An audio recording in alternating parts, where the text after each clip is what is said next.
नमस्कार छात्रों, मैं विजय पाटिल आप सबका स्वागत करता हूं। हम देख रहे हैं गद्य पाठ 8 सुनो किशोरी, लेखिका आशा रानी होरा। यहाँ पर हमने देखा है कि आशा रानी होरा अपनी बेटी का पत्र पाकर बेटी को जवाब में पत्र लिखकर सलाह दे रही हैं। सलाह देते हुए वो अपनी बेटी को कहती हैं कि हमें मित्रता धर्म निभाना चाहिए। तो देखिएगा कि किस तरह से वो अपनी बेटी को पत्र में मार्गदर्शन कर रही है। मुझे लगता है पत्र का ये अंश आज तुम्हारे लिए कुछ भारी हो गया। बेहतर है अपनी संस्कृति व परंपरा को ठीक से समझने के लिए फुर्सत के समय इससे संबंधित साहित्य पढ़ना, इसलिए कि यह बुनियादी जानकारी हर भारतीय लड़की के लिए ज़रूरी है, जिससे वह अपनी धरती अपनी जड़ों को अच्छी तरह से पहचान सके। इस परिच्छेद में लेखिका संस्कृति मूल्य परंपरा से संबंधित साहित्य पढ़ने के लिए युवा पीढ़ी को प्रेरित कर रही है। यह मौलिक जानकारी जानना हर एक लड़की का अधिकार है और उसकी जिम्मेदारी भी है। अपनी धरती और अपनी जड़ों को अच्छी तरह से समझ सके, इसलिए उन्हें अपने संस्कार परंपराओं का अच्छी तरह से ज्ञान होगा या होना चाहिए, जिसके आधार पर वह इस दुनिया में अपने पैर इस धरती पर अच्छी तरह से बिना लड़खड़ाए जमा पाएगी। इससे उसकी खुद की पहचान उसको मिलेगी। यहाँ तुम्हारी सहेली रचना के संदर्भ में ये प्रसंग इसलिए कि वह इस सीमा रेखा को नहीं समझ पा रही। एक रचना का ही संघर्ष नहीं है, ये पूरी पीढ़ी का संघर्ष है। नई पीढ़ी पुराने मूल्यों को तो काट फेंकना चाहती है, पर नए मूल्यों के नाम पर भी केवल पश्चिमी मूल्यों को ही जानती पहचानती है। कहे उधार लिए मूल्यों से ही काम चला लेना चाहती हैं।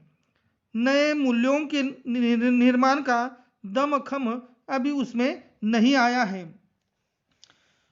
इस परिच्छेद में लेखिका आशा रानी होरा अपनी बेटी सुगंधा से कहती हैं कि सुगंधा की जो सहेली रचना है, रचना के माध्यम से नई पीढ़ी को मूल्यों की जानकारी देने की कोशिश लेखिका यहाँ पर कर रही है।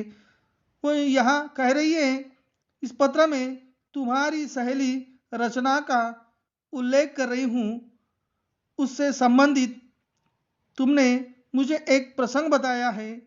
उसी घटना को यहाँ पर मैं तुम्हें समझाने की कोशिश करती हूँ कि रचना इस सीमा रेखा को अभी तक समझ नहीं पाई है कि यह केवल एक रचना का संघर्ष है क्या?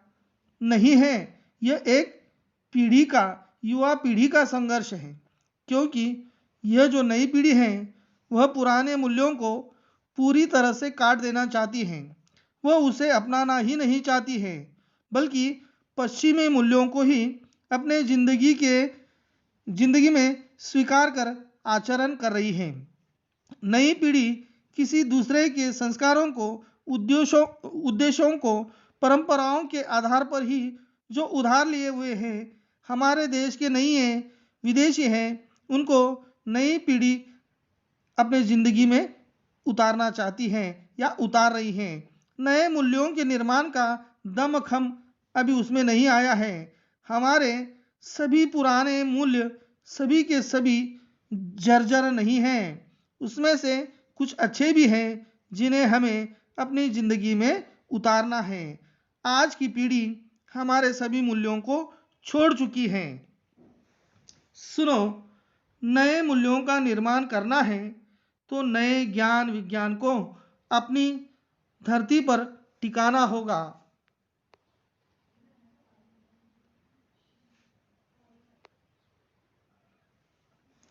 अपनी सामर्थ्य और अपनी सीमाओं में ही उसकी पगडंडी काटनी होगी।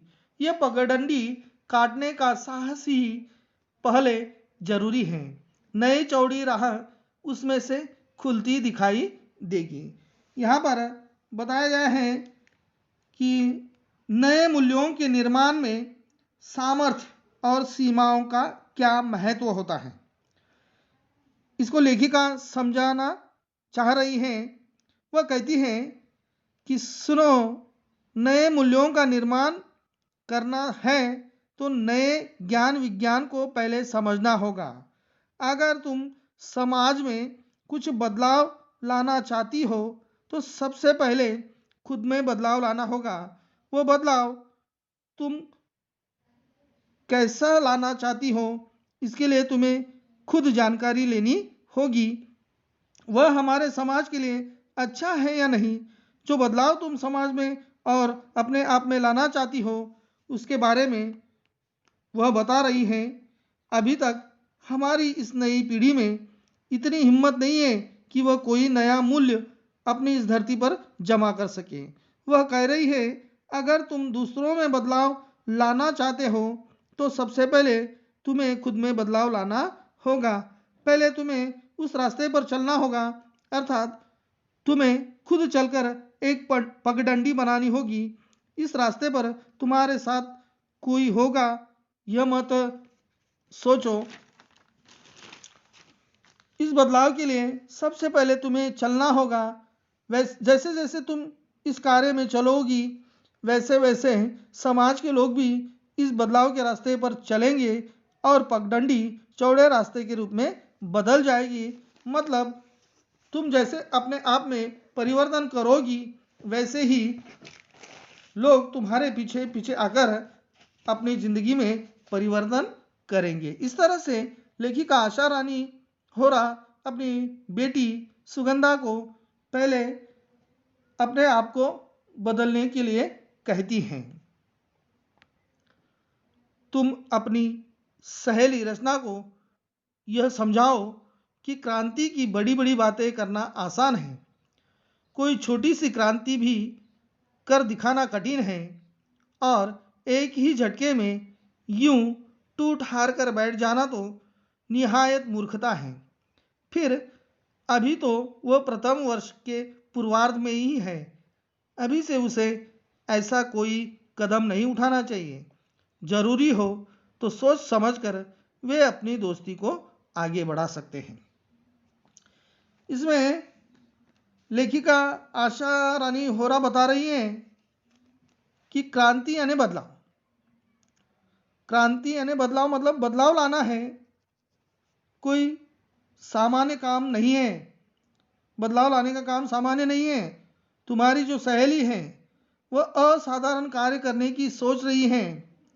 उसने क्या किया है, अपने मूल्यों को, परंपराओं को छोड़ा है और पश्चिमी मूल्यों के रास्ते पर चलकर खुद का ही नुकसान कर रही है। और वो जो आज असाधारण कार्य करने की बात कर रही है वो बहुत आसान है, लेकिन उसे असलियत में उतारना कठिन है। और ये काम मैं कर ही नहीं सकती, ये सोचना निहायत मूर्खता है। अभी तो वह प्रथम वर्ष के पूर्वार्ध में है, अभी तो उसकी पढ़ाई बाकी है, अभी तो उसने अपनी जो जिंदगी है उसे पूरी तरह समझा भी नहीं है। वह क्रांति की बातें कर रही हैं, उसे क्रांति का मतलब भी पता है या नहीं। और जरूरी हो तो सोच समझकर वह अपनी दोस्ती को आगे बढ़ा सकती है। अगर उसे जरूरी लगता है तो वह उसे आगे बढ़ा सकती है। इस तरह से अपने बेटी को वह सलाह दे रही हैं, बता रही हैं। कॉलेज जीवन की पूरी अवधि में वे निकट मित्रों की तरह तरह तरह रहकर एक दूसरे को देखे जाने, जांचे परखे, एक दूसरे की राह का रोड़ा नहीं, प्रेरणा और ताकत बनकर परस्पर विकास में सहभागी बने। फिर अपनी पढ़ाई की समाप्ति पर भी यदि वे एक दूसरे के साथ पूर्ववत लगाव महसूस करें, उन्हें लगे कि निकट रहकर सामने आई कमियों, गलतियों ने भी उनकी दोस्ती में कोई दरार नहीं डाली है, तो वे एक दूसरे को उनकी समस्त खूबियों, कमियों के साथ स्वीकार कर अपना ले। उस स्थिति में की गई यह कथित क्रांति न कठिन होगी न असफल। मेरी राय में रचना को और उसके दोस्त को तब तक धैर्य से प्रतीक्षा करनी चाहिए। इस बीच वे पूरे जतन के साथ एक दूसरे के लिए स्वयं को तैयार करें। बिना तैयारी के जल्दबाजी में पढ़ाई के बीच शादी का निर्णय लेना केवल बेवकूफ़ी ही कही जा सकती है, क्रांति नहीं। ऐसी कथित क्रांति का असफल होना निश्चित ही समझना चाहिए। इतनी जल्दबाजी में तो किसी छोटे से काम के लिए उठाया कोई छोटा कदम भी शायद ही सफल हो। यह तो जिंदगी का अहम फैसला है। यहाँ पर लेखिका आशा रानी होरा बता रही है कि किशोर अवस्था में सोच समझकर कदम उठाने की हर युवक को जरूरत है। इस बात को आशा रानी होरा समझा रही हैं। वह कह रही हैं कि कॉलेज के जीवन में हर एक युवक और युवती के दिल में अनेक सारी भावनाओं का उमड़ाव रहता है। यह वह समय होता है, शारीरिक बदलाव, उसका सामाजिक परिवेश, उसका सांस्कृतिक धरोहर, उसकी पारिवारिक पृष्ठभूमि, इन सभी बातों का ऐसे किशोरवयीन युवक और युवतियों पर परिणाम होता है। उनकी भावनाएं इनसे प्रभावित होती हैं।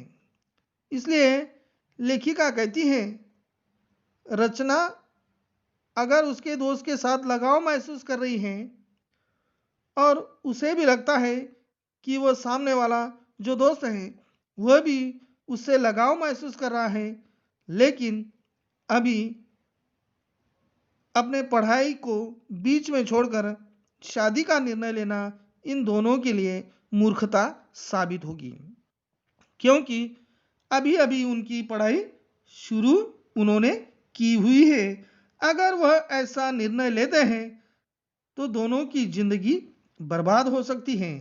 एक दूसरे की राह का रोड़ा नहीं बनना चाहिए, बल्कि एक दूसरे की प्रेरणा बनकर उन दोनों को एक दूसरे का साथ देना चाहिए। पढ़ाई के बाद जो समय मिलता है उस समय में एक दूसरे को वो पूरी तरह से समझ लें तो ठीक होगा।